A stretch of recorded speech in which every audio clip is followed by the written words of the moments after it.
Everyone, welcome to my channel life success academy 1 पर आप सभी का बहुत बहुत स्वागत है। तो आज इस क्लास में हम साहित्यकारों के उपनामों का वर्णन करने वाले हैं, जो कि परीक्षा की दृष्टि से बहुत ही उपयोगी हैं।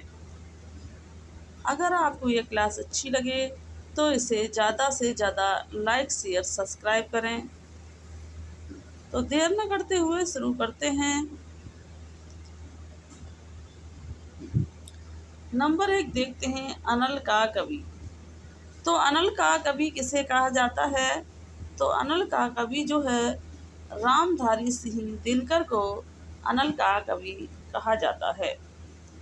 रामधारी सिंह दिनकर का जन्म 1908 ईस्वी में बिहार में हुआ था। नेक्स्ट क्वेश्चन देखते हैं, अधैर्य का कवि। तो अधैर्य का कवि किसे कहा जाता है? तो अधैर्य का कवि भी रामधारी सिंह दिनकर को ही कहा जाता है। रामधारी सिंह दिनकर को 1972 ईस्वी में उर्वशी रचना के लिए ज्ञानपीठ पुरस्कार दिया गया था। नेक्स्ट देखते हैं, अपभ्रंश का वाल्मीकि। तो अपभ्रंश का वाल्मीकि किसे कहा जाता है? तो अपभ्रंश का जो वाल्मीकि कहा जाता है, स्वयंभू को अपभ्रंश का वाल्मीकि कहा जाता है। स्वयंभू जो है वो 8वीं सदी के कवि हैं। नेक्स्ट देखते हैं, अपभ्रंश का वाल्मीकि, अपभ्रंश का कालिदास। तो अपभ्रंश का कालिदास भी स्वयंभू को ही कहा जाता है। तो अपभ्रंश का वाल्मीकि, स्वयंभू और अपभ्रंश का कालिदास जो है उन स्वयंभू को ही कहा जाता है। नेक्स्ट देखते हैं, अपभ्रंश का भवभूति। तो अपभ्रंश का भवभूति किसे कहा जाता है? तो अपभ्रंश का भवभूति जो है पुष्पदंत को कहा जाता है। पुष्पदंत जो हैं 10वीं सदी के लेखक हैं। नेक्स्ट क्वेश्चन देखते हैं, अभिनव जयदेव। तो अभिनव जयदेव के नाम से किन्हें जाना जाता है? तो अभिनव जयदेव के नाम से विद्यापति को अभिनव जयदेव, मैथिल कोकिल, खेलावन आदि उपनामों से जाना जाता है। नेक्स्ट क्वेश्चन देखते हैं, अमृत की वर्षा करने वाला कवि। तो अमृत की वर्षा करने वाला जो कवि कहा जाता है, रस खान को अमृत की वर्षा करने वाला कवि कहा जाता है। नेक्स्ट देखते हैं, अभिमान मेरु।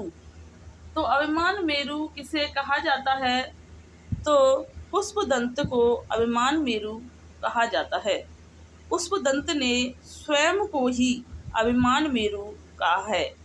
पुष्पदंत जो हैं वो 10वीं सदी के लेखक हैं। नेक्स्ट देखते हैं, अमीर खुसरो। अमीर खुसरो को है का वास्तविक नाम अब्दुल हसन यमुद्दीन खुसरो है। अमीर खुसरो का जन्म पटियाली, एटा के पटियाली में 1253 ईस्वी में हुआ था। अमीर खुसरो को तोता-ए-हिंद के नाम से जाना जाता है। नेक्स्ट देखते हैं, अष्टावक्र। अष्टावक्र जो रचना है वो पांडे बेचैन शर्मा के द्वारा रचित रचना, वो अष्टावक्र जो कहा जाता है, पांडे बेचैन शर्मा को अष्टावक्र के नाम से जाना जाता है।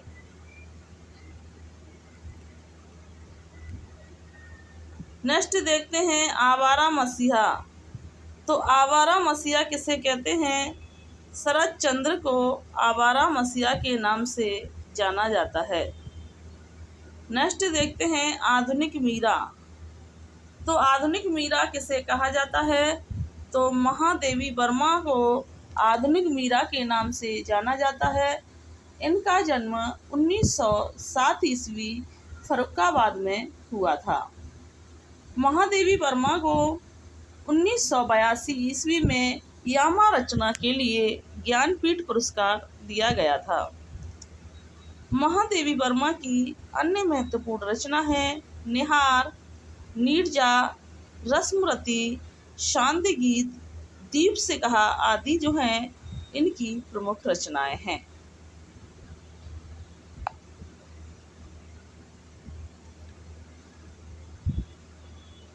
नेक्स्ट देखते हैं कि आत्मा राम जो है किसे कहा जाता है, तो महावीर प्रसाद द्विवेदी को आत्मा राम के नाम से जाना जाता है। महावीर प्रसाद द्विवेदी का जन्म 1864 ईस्वी में हुआ था।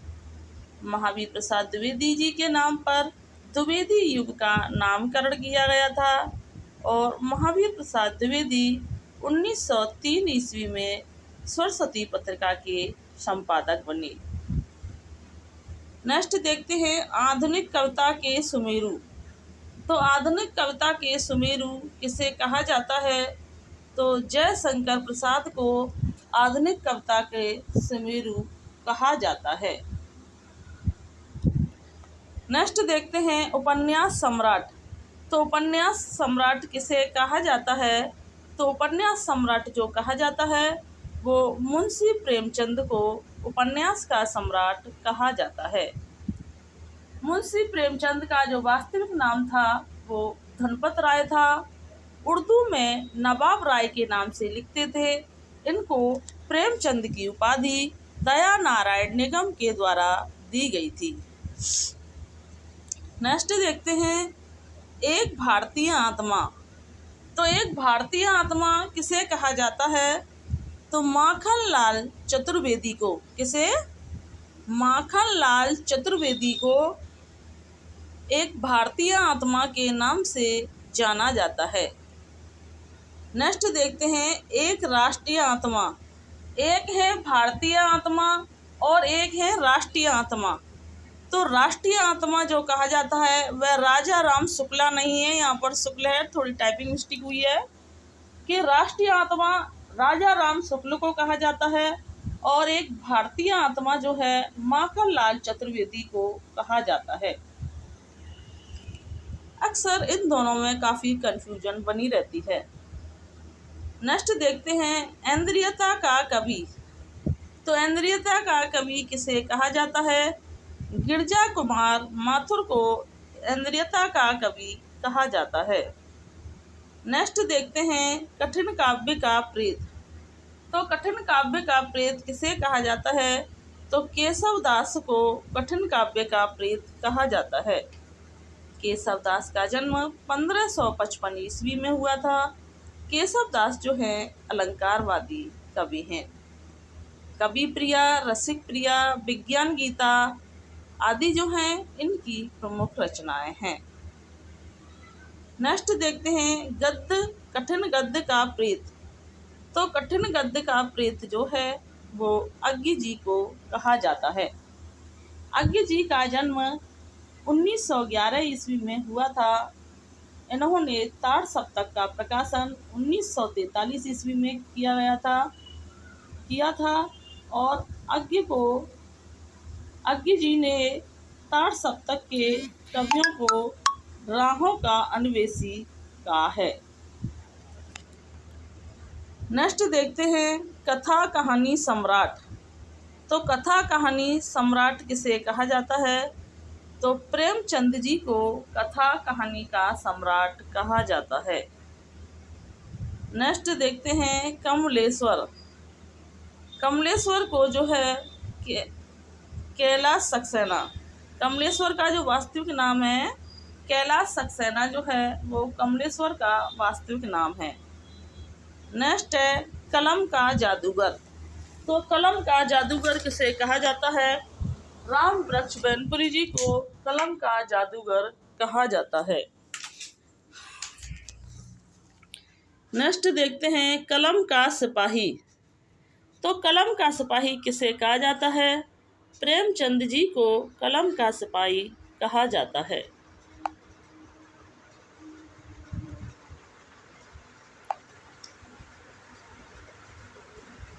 नेक्स्ट क्वेश्चन देखते हैं कलाधर। तो कलाधर उपनाम से किसे जाना जाता है, तो जयशंकर प्रसाद को कलाधर उपनाम से जाना जाता है। जयशंकर प्रसाद का जन्म 1889 ईस्वी सुगनी साहू परिवार में हुआ था। जयशंकर प्रसाद जो हैं एक छायावादी लेखक हैं। नेक्स्ट देखते हैं कली काल का सर्वज्ञ। तो कली काल का जो सर्वज्ञ है वो से किसे कहा जाता है? तो कली काल का जो सर्वज्ञ कहा जाता है हेमचंद को। किसको?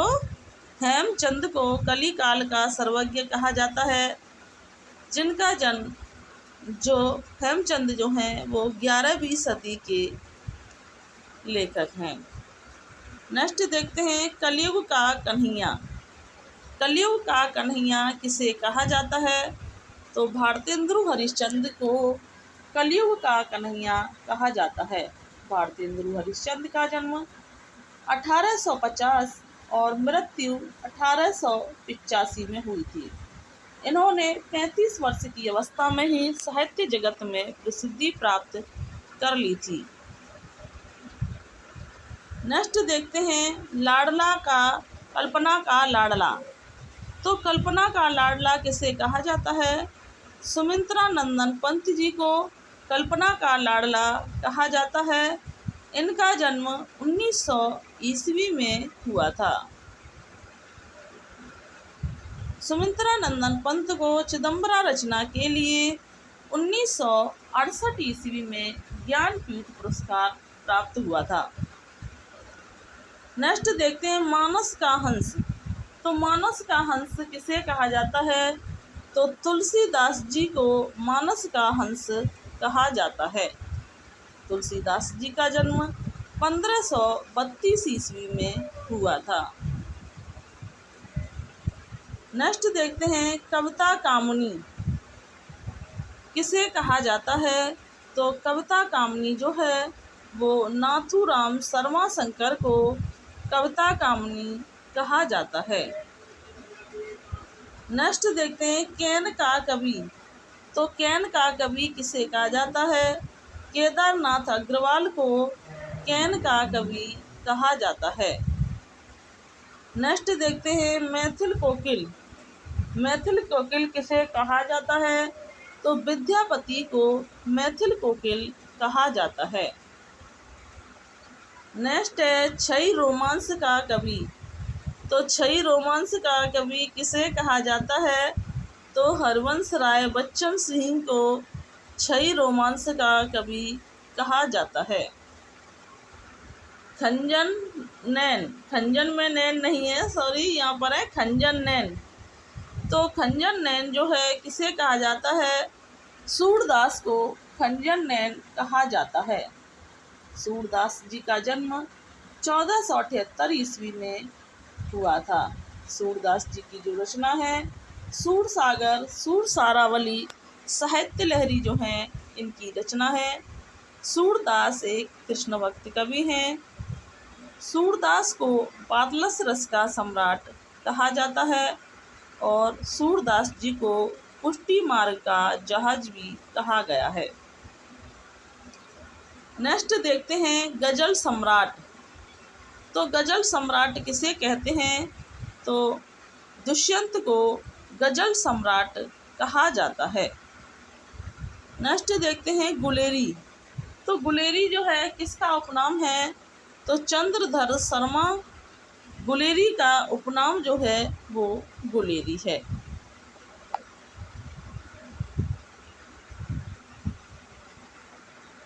नेक्स्ट क्वेश्चन देखते हैं कि जड़िया की उपाधि के से किसे जाना जाता है? तो नंददास को जड़िया की उपाधि के नाम से जाना जाता है। नंददास को जड़िया की उपाधि रामचंद्र शुक्ल ने रास पंचाध्यायी रचना पर दी थी। नंददास जो हैं वो अष्टछाप के सबसे कनिष्ठ कवि हैं, जबकि सबसे वरिष्ठ कवि जो है वो कुम्भन दास है। नेक्स्ट देखते हैं तोता ए हिंद। तो तोता ए हिंद किसे कहा जाता है? तो तोता ए हिंद जो है अमीर खुसरो को तोताए हिंद के नाम से जाना जाता है। नेक्स्ट देखते हैं त्रिलोचन। तो त्रिलोचन जो है वासुदेव सिंह को त्रिलोचन के नाम से जाना जाता है। नेक्स्ट है त्रिशूल। त्रिशूल के नाम से किसे जाना जाता है? तो गया प्रसाद शुक्ल सनेही को त्रिशूल उपनाम से जाना जाता है। गया प्रसाद शुक्ल सनेही का जन्म 1883 ईस्वी में हुआ था। दद्दा उपनाम से किसे जाना जाता है? तो दद्दा उपनाम से मैथिली शरण गुप्त को जो है दद्दा उपनाम से जाना जाता है। मैथिली शरण गुप्त का जन्म 1886 ईस्वी में झांसी के चिड़गांव में हुआ था और मैथिली शरण गुप्त को राष्ट्रीय कवि के रूप में भी जाना जाता है। इनको राष्ट्रीय कवि की उपाधि महात्मा गांधी के द्वारा दी गई थी। मैथिली शरण गुप्त जो है वो राज्यसभा के सदस्य भी रह चुके थे। नेक्स्ट देखते हैं नवाब राय। तो नवाब राय के नाम से किसे जाना जाता है? तो प्रेमचंद को नवाब राय के नाम से जाना जाता है। प्रेमचंद जी का वास्तविक नाम जो था धनपत राय था। उर्दू में यह नवाब राय के नाम से लिखते थे। प्रेमचंद नाम जो है इनको दया नारायण निगम के द्वारा दिया गया था। प्रेमचंद जी को उपन्यास और कहानियों का सम्राट भी कहा गया है। प्रेमचंद जी के जो गुरु थे वो महावीर प्रसाद द्विवेदी जी थे। नेक्स्ट क्वेश्चन देखते हैं महाप्राण। तो महाप्राण किसे कहा जाता है? तो निराला को जो है महाप्राण कहा जाता है। नेक्स्ट देखते हैं पुष्टि मार्ग का जहाज।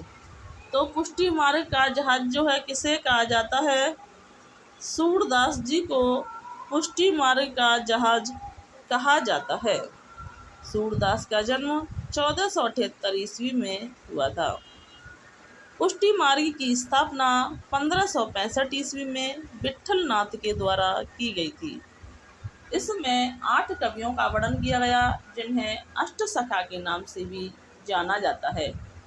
इसके अंतर्गत 4 कवि जो थे वो वल्लभाचार्य जी के शिष्य थे और 4 जो थे वो विट्ठल नाथ के शिष्य थे।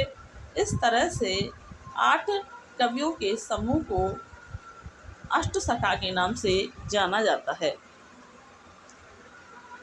नेक्स्ट क्वेश्चन देखते हैं प्रकृति का सुकुमार। तो प्रकृति का सुकुमार जो है पंत को प्रकृति का सुकुमार कहा जाता है। नेक्स्ट देखते हैं वैद्यनाथ। तो वैद्यनाथ किसे कहा जाता है? हजारी प्रसाद द्विवेदी जी को वैद्यनाथ कहा जाता है। हजारी प्रसाद द्विवेदी जी का जन्म 1907 ईस्वी में हुआ था। नेक्स्ट क्वेश्चन देखते हैं बोधा। बोधा के नाम से किसे जाना जाता है? बुद्धिसेन को बोधा के उपनाम से जाना जाता है।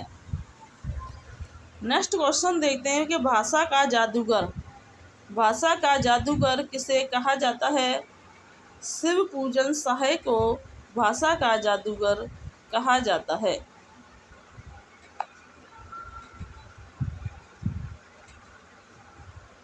नेक्स्ट देखते हैं मनु भंडारी। मनु भंडारी जी को किस उपनाम से जाना जाता है? तो मनु भंडारी को महेंद्र कुमारी उपनाम से भी जाना जाता है। नेक्स्ट देखते हैं मैथिल कोकिल। मैथिल कोकिल किसे कहा जाता है? तो मैथिल कोकिल जो है विद्यापति को मैथिल कोकिल उपनाम से जाना जाता है। नेक्स्ट देखते हैं रसनिधि। रसनिधि को किस उपनाम से जाना जाता है? तो रसनिधि को पृथ्वी सिंह उपनाम से जाना जाता है। नेक्स्ट है बाड़ी का डिक्टेटर। बाड़ी का डिक्टेटर किसे कहा जाता है? तो कबीर दास जी को बाड़ी का डिक्टेटर कहा जाता है। नेक्स्ट देखते देखते हैं संघर्ष का कवि। तो संघर्ष का कवि किसे कहा जाता है? तो सुदामा पांडे धूमिल को संघर्ष का कवि कहा जाता है। नेक्स्ट देखते हैं कि सहजता का कवि किसे कहा जाता है? तो सहजता का कवि जो है भवानी प्रसाद मिश्र को सहजता का कवि कहा जाता है। नेक्स्ट देखते हैं सितारे हिंद। सितारे हिंद के नाम से किसे जाना जाता है? तो राजा शिव प्रसाद सिंह को सितारे हिंद के नाम से जाना जाता है। नेक्स्ट देखते हैं स्वच्छंदतावादी। स्वच्छंदतावादी कवि किसे कहा जाता है? तो नंद दुलारे वाजपेयी को स्वच्छंदतावादी कवि के नाम से जाना जाता है। नेक्स्ट दे हिंदी का एडिशन। हिंदी का एडिशन किसे कहा जाता है? तो प्रताप नारायण मिश्र को हिंदी का एडिशन कहा जाता है। प्रताप नारायण मिश्र का जन्म 1856 ईस्वी में हुआ था।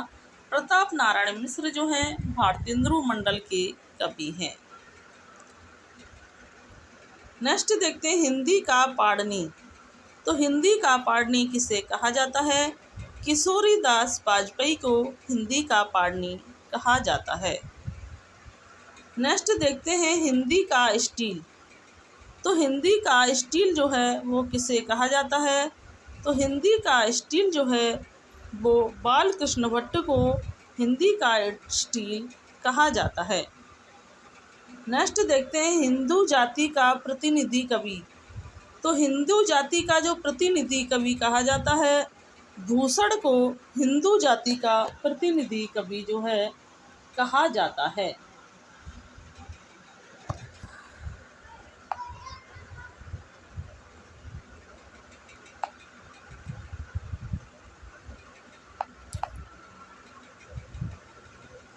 नेक्स्ट देखते हैं कि कलम का जादूगर।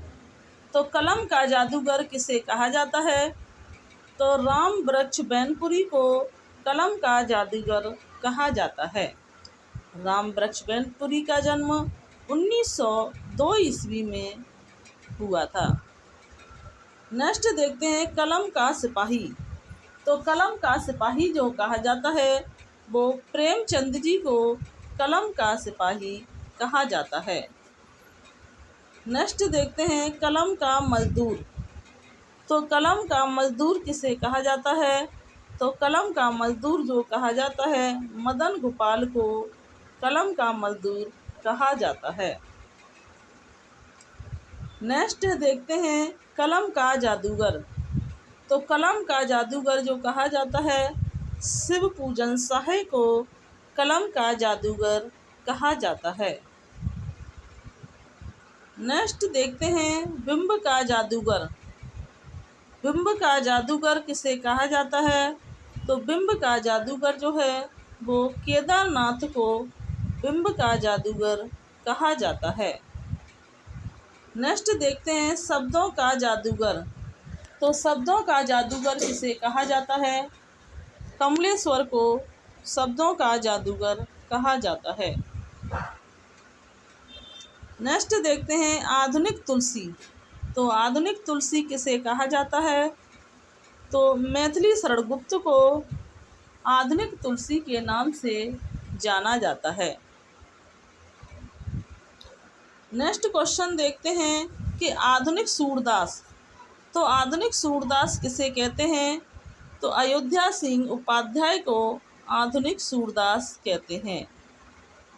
नेक्स्ट देखते हैं रूपकों का बादशाह।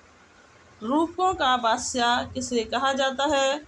तो रूपकों का बादशाह जो है तुलसीदास को रूपकों का बादशाह कहा जाता है।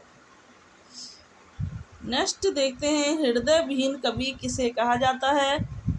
तो हृदय विहीन कवि जो कहा जाता है वो केशव दास जी को हृदय विहीन कवि कहा जाता है। नेक्स्ट देखते हैं हिंदी का पाणिनि। हिंदी का पाणिनि किसे कहा जाता है? तो किशोरी दास वाजपेयी को हिंदी का पाणिनि कहा जाता है। नेक्स्ट क्वेश्चन देखते हैं कि व्याकरण का पाणिनि किसे कहा जाता है। तो व्याकरण का पाणिनि जो है वो कामता प्रसाद गुरु को व्याकरण का पाणिनि कहा जाता है। तो आज की क्लास में हमने बहुत ही कम समय में 72 क्वेश्चनों को हल किया है। साहित्यकारों के उपनामों से संबंधित आपको कोई अन्य क्लास देखने की कोई ज़रूरत नहीं रहेगी। अगर आपको ये क्लास अच्छी लगे तो इसे ज़्यादा से ज़्यादा लाइक शेयर सब्सक्राइब करें और ऐसे ही निरंतर महत्वपूर्ण टॉपिकों के साथ प्रैक्टिस करने के लिए हमारे चैनल को सब्सक्राइब करें। और आपको यह क्लास कैसी लगी कमेंट करके ज़रूर बताएं। Thanks watching this video. जय हिंद, जय भारत।